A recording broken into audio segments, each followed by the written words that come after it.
Aynan qanaqa odam kirib keldi hayotingizga? Yolg'onchi, firibgar, Ha. bevafo. Shunaqa shunaqa xarakterli odamlardan qattiq nafratlanganingiz uchun yoki kimnidir shunaqa bo'lgani uchun ayblab uni odam degan bunaqa bo'lmasligi kerak deb ayblaganingiz uchun kirib kelgan. Sen shuni qabul qilasan, shunday insonlar borligini qabul qilasan, keyin men hayotingdan chiqaman. Yoki hayotingda men bunaqa xarakter ko'rsatmayman. Endi Alloh taolo nima uchun sizga aynan shularni ro'para qilyapti? Allohim sizni yomon ko'rgani uchunmi? Yoki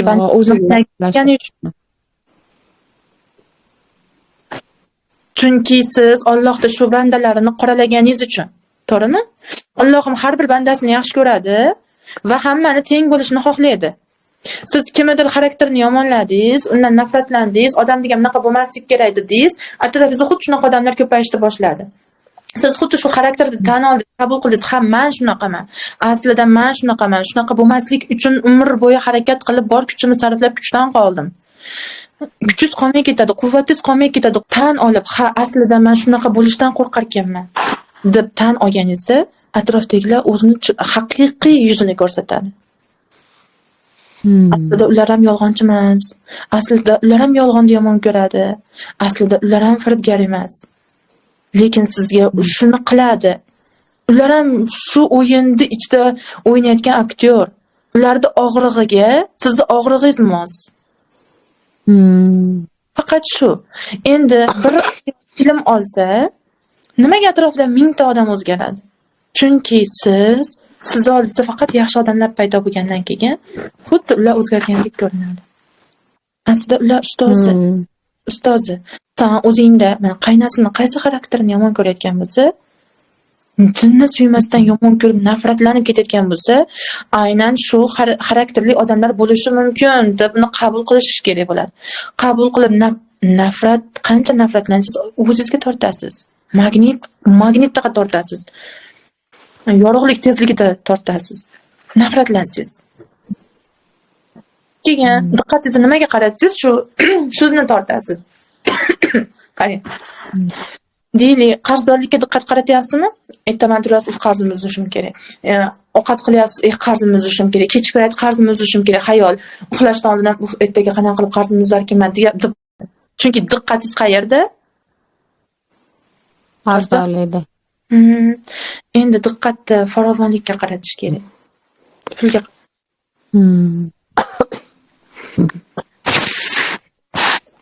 Qanaqa savollaringiz bor yana? Rahila, yaxshimisiz? Amra opa, yaxshimisiz? Rahmat, Xudoga shukr. Savol bersam maylimi? Albatta. Yaxshimisizmi? Sog'lig'ingiz yaxshimi? Xudoga shukr aytsangiz. Qarang, manamchi shu yaqinda o'ylab qoldim. Bolalarimga faqat pulim yo'q, qatdan olaman deganman-da. Shunga bolalarim unaqa blok bo'lib qolgan pulga deb o'yladim men o'zimcha-da. Shu to'g'rimi? O'shaning uchun bolalarim pulga nisbatan bloki bor bo'lgani uchun pulim yo'q, qatdan olaman, qolmadi pulim. Juda ko'p gapirganman. Kichkinaligidan shu esimga tushdi yana kuni. Shuni savolni anaqa so'ramoqchi edim sizdan. O'zi to'g'ri o'ylayapsiz. Dunyoqarashingizga ancha narsalar tushunib olasiz. Blok o'zidan blok erib ketadigan darajalar bor-da. Inson yetuklik darajasiga chiqqanda miyadagi har qanday blok o'zidan erib ketadi. Unga na bitta texnika qilishga hojat qoladi, na bitta hech narsa qilishga hojat qolmaydi. Lekin ilm olishda davom etaverasiz.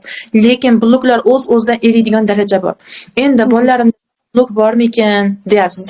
Diqqatingizni siz nimaga qaratyapsiz? Bolalaringizda blok borligiga qaratyapsiz. Bolalar farovonlikka, puldor bo'lib chiqishi uchun bolalardan uzilishingiz kerak. Agar siz bolalardan uzilsangiz, o'ylavermasiz. Ertamandan kechgacha nimani o'ylaysiz, o'shanga bog'lanib qolasiz.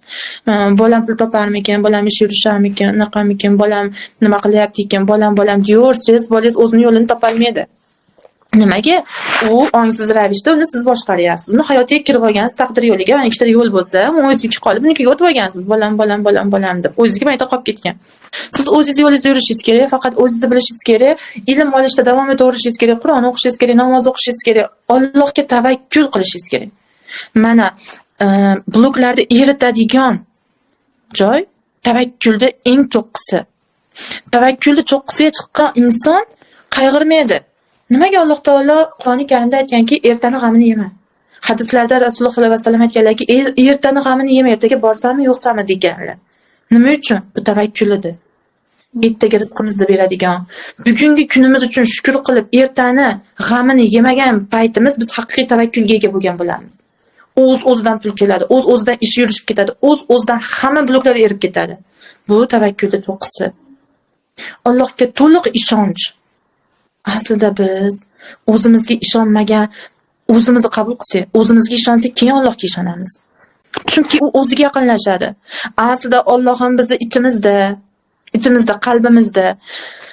Endi bolalarni ishi yurishi farovonlikka chiqishi uchun birinchi o'rinda uziling. Bitta oddiy mashq aytaman. Rasm chizing, o'zingiz chizgandek qiling, bosh qiling, tana qiling, qo'l qiling va bu tomonga bolalaringizni chizing. Keyin o'rtadagi bog'liqliklarni chizing. Shunday chiziq qilib qo'yasizmi, nimadir chizasizmi? Sizni qorningizda ularning qoniga ulangan uzun narsalar chizib tashlang va ayting, men uzilaman. Bolalarim Allohim o'zingga topshirdim. Ular o'zini yo'lini topsin. Men o'zimni taqdirim, o'zimni yo'limga o'taman. Men o'z yo'limdan yursamgina bolalarim o'z yo'lidan yuradigan bo'lsa, men o'z yo'limga o'taman. Agar qo'limizdan kelsa bolamizni podsho qilib qo'yardik. Qo'limizdan hech narsa kelmagan uchun bitta ishlik qilib qo'ya olmaymiz. Hammasi Allohning qo'lida ekan, Allohga chin dildan bolalarni topshirib, haligi chizgan chizig'ingizdan qaychida qirqing. Ularda o'sha qorningizdan qirqing va o'zi qorningizdan qirqing. Ashuncha qolgan shu chiziqchalarni maydalab qirqib tashlang. Qirqib tashingda Allohim bolalarimni o'zingga topshirdim. Men uzildim. Men endi bolalarimdan qayg'urmayman. deb uzilish. Shunda ham sizni blogingiz bolalaringizga ta'siri bo'lmaydi. Endi hammada bor pulga oid deyman xola. Yoshligingizda qanaqa pulga nisbatan salbiy fikrlar eshitgansiz? Qanaqa? Bormi shunaqa? Ha, bor. Aytib bering. Bulardan eshitganmiz pulga doir. Juda ham ko'p. Salbiy fikrlar, pulkir yoki pul harom yoki pul boy bo'lib ketib, yomon odam bo'lib ketganmi, yo farzandlari noqobil bo'lib ketganmi? Shunaqa qanaqa gap eshitgansiz? Bu bet berardilar. Shu bu tillalari ko'p bo'lgan ekanda, endi ularni anaqalarida, qarindoshlar nimalarida. Ular men bu anaqa bo'lgan paytda bo'lgani quloq qilishgan.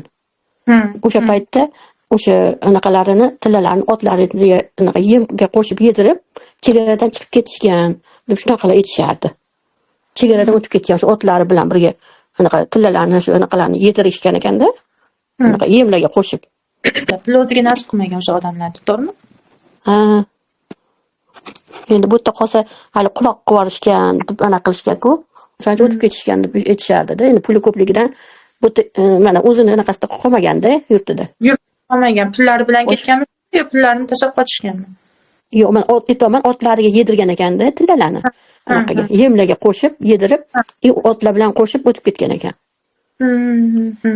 Anaqalarni aytishardi. Undan boshqa yana shu pul tugab qoladi. Pul kelishi qiyin. Uning uchun ko'p ishlash kerak. Aslida shu narsani ko'rayotganingiz, shuni tushunib anglab yetayotganingiz katta yechim. Shunaqa tushunchalar. Endi o'sha yozib chiqing. Nomlab, nisbatan salbiy fikr eshitgan bo'lsangiz yozib chiqing. Masalan, ota-onangiz sizga katta pul yoshligingizda bermagandir, yo'qotib qo'yasan, yoki eplay olmaysan, yo yaxshi sarflay olmaysan deganmi, yo bozorlik qilib kelaman pul bering degan bo'lsangiz, bir 15 yoshingizdami, keyin yo'q, sen bu pulni yo'qotib qo'yasan, eplay olmaysan deganmi, shunaqa qanaqa salbiy fikr bo'lsa yozib chiqing. Bu bizni ong ostimizda ishlayapti. O'sha darslar ishlayapti. Xuddi siz aytgan voqea ham bizda ham bo'lgan. Devorlarni ichiga, devorni orasiga qo'yib, ikkinchi devorni urib yorishgan, uyni bekitib yorishgan. Keyin shunda kitoblarga qo'shib, ularning tangalarini devorlar orasiga urib bekitib yorishganda, bularni boshqa sababdan 3 kungami, 5 kungami shu qamashgan, necha sutkaga ham olib ketib qamashganda, qaytib kelishganda uyni devorlari buzilgan, kim pulni olib ketgan degan. O'sha sirdan ogoh bo'lgan qo'ni-qo'shnilar bo'lganmi yoki haqiqatan davlat xodimlari bo'lganmi, kim bo'lgan bilishmaydi, pul yo'q. 3 kun qiynalib o'tirib chiqsa, uylarida o'sha devorlar orasiga urayotganda ko'rgan yon-veridagi qo'shnisi birga yordamlashganlar, qilganmi, kim qilgan bilishmagan, pul yo'q bo'lgan. Bu ong ostida yashaydi. U ajdodlar o'sha paytda siqilganmi? O'sha insonlar biz endi opoqimizdir, opa dadamizdir, kimimiz bo'lsa, xuddi ana siz ham otni yemiga yedirib o'tib ketishgan deyapsiz-ku. Ularda ham o'sha mana sarson bo'lar ekansan, yurtingda yashashga haqqing bo'lmasa ekan, mana sarson sargardon bo'lar ekansan, musofir bo'lar ekansan, otlarga yedirishga majbur bo'ldik, shuncha topgan mehnat pulimizni ular ham ko'chadan shipirib olmagan-ku o'sha tillosini, to'g'rimi? Qiynalib, misqollab yiqqan, boy bo'lgan va natijada bunaqa bo'lgan. Ular norozi bo'lib o'tib ketgan hayotidan va bu bizga meros bo'lib qolgan. O'shuning uchun bizni o'zbeklarda nima ko'p? Puldan qiyinchilik ko'p. Chunki nasldan qolgan norozilik. Zachotka. Deyli, sizni o'sha ota-onangizni ajdod-avlodlardan qolgan zachotkasi yopilmagan. Endi u sizni ota-onangizga berilgan zachotka. Ular ham yopolmagan. Nima yopishingiz kerak? Faqat o'zingiznikini ham yopishingiz kerak. Endi siz shundag'icha bolalaringizga topshirmoqchi emassiz. To'g'rimi? O'zingiz ishlayapsiz, nimadir o'rganishga harakat qilyapsiz. Shu yoshingizda ham tinch o'tirmasdan bolalarimga yaxshilik bo'lsin deb uyg'oqsiz. Uxlamayapsiz. Hamma yoshim yashab bo'ldim. Ko'radiganimni ko'rib bo'ldim. Och qolmayman, bolalarim boqib olyapti shunchalik deb yotavermayapsiz. To'g'rimi? Harakat qilyapsiz. Endi siz o'sha naslingizdan qolgan zachotkani ham yopmoqchisiz va o'zingizni zachotkangizni ham yopmoqchisiz. Shunda bolalaringizga toza zachotka qoladi. Va ular o'zini hayotiga javob beradi xolos. Bu nasl tozalanishi. Naslingizdan qolgan norozilik, ular yo'qotgan og'riq, ular yiqqan pulini bir soniyada yo'qotganini ichidagi og'rig'i, noroziliklari bilan siz ishlashingizga to'g'ri kelyapti. Agar siz ishlamayman desangiz, balkim bolalaringiz osonlik bilan ishlar uni.